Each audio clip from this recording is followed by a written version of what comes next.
Welcome to easy learning 700। ये ACO 401 economics की short lecture series का 10th लेक्चर है, जिसका टाइटल है consumer behaviour consumption side analysis.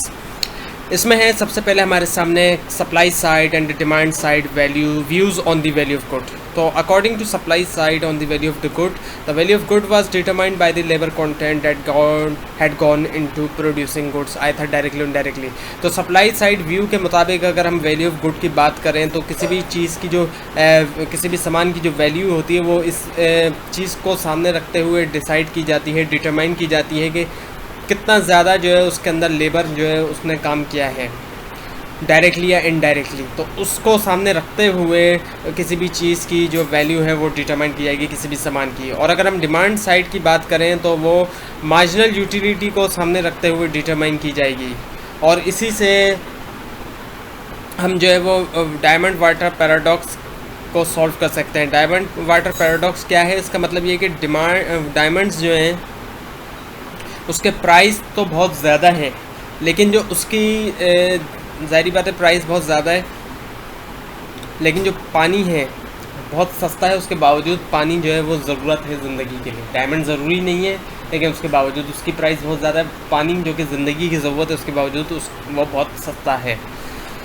अच्छा, सप्लाई साइड और डिमांड साइड की अगर हम बात करें डायमंड वाटर पैराडॉक्स के अंदर, तो इकोनॉमिक्स जो कि रिकार्डो और कार्ल मार्क्स थे उन्होंने फोकस किया सप्लाई साइड के ऊपर इकोनॉमिक्स के अंदर। और उनके ओपिनियन के मुताबिक कोई भी जो गुड है वो प्रोड्यूस होता है, its value is equal to the labour content. यानी जितना ज़्यादा लेबर उसके ऊपर यूज़ हो रहा है, जितना ज़्यादा लेबर ने काम किया उतनी ही जो उसकी वैल्यू होगी, उतनी ही ज़्यादा उस सामान की वैल्यू होगी कार्ल मार्क्स और रिकार्डो के मुताबिक।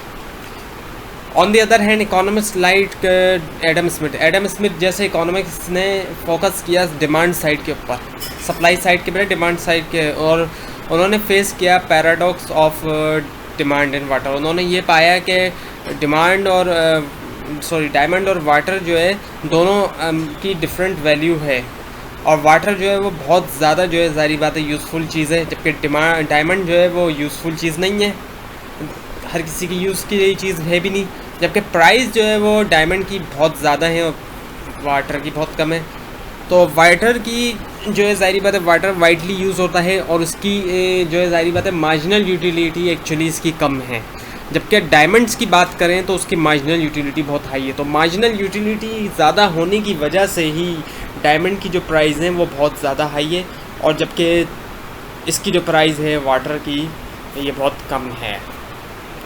अच्छा, अब देखते हैं uncertainties in the consumption decision analysis. तो अनसर्टेनिटी का क्या मतलब है? अनसर्टेनिटी का मतलब होता है कि पॉसिबिलिटी के that any number of thing could happen in the future. यानी किसी भी तरह की जो चीज़ है वो हो सकती है, यानी कि फ्यूचर अननोन है, अनसर्टेन है। फ्यूचर के बारे में हमें अंदाज़ा नहीं है कि फ्यूचर में क्या होगा, तो उसको हम अनसर्टेनिटी कहते हैं।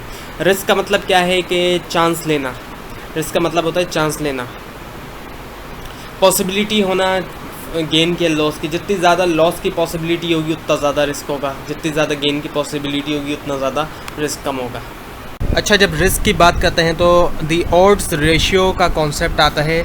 इसका मतलब ये है कि probability of success to the probability of failure, यानी कि सक्सेस के मुकाबले में फेलर की प्रोबेबिलिटी कितनी है। तो जो रिस्क न्यूट्रल पर्सन होगा, ऐसा शख्स जो रिस्क के बारे में बिल्कुल न्यूट्रल होगा, तो वो क्या करेगा? Is one who buys a good van.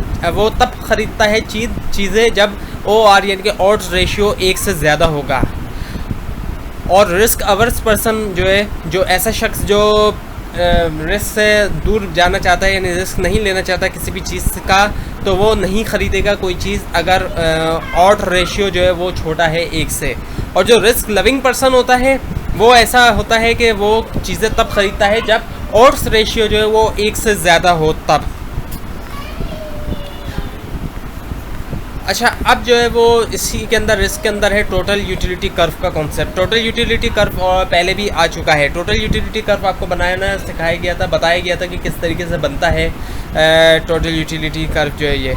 इसके अंदर टोटल यूटिलिटी कर्व जो न्यूट्रल पर्सन के लिए, रिस्क न्यूट्रल पर्सन के लिए टोटल यूटिलिटी कर्व जब बनेगा तो वो बिल्कुल स्ट्रेट लाइन होगी, बिल्कुल एक स्ट्रेट कर्व बन जाएगा। लेकिन जो रिस्क एवर्स पर्सन हैं, जो रिस्क नहीं लेना चाहते, उनके लिए ये कर्व बनेगा कॉन्वेक्स, यानी कि थोड़ा सा गोल होगा ये कर्व।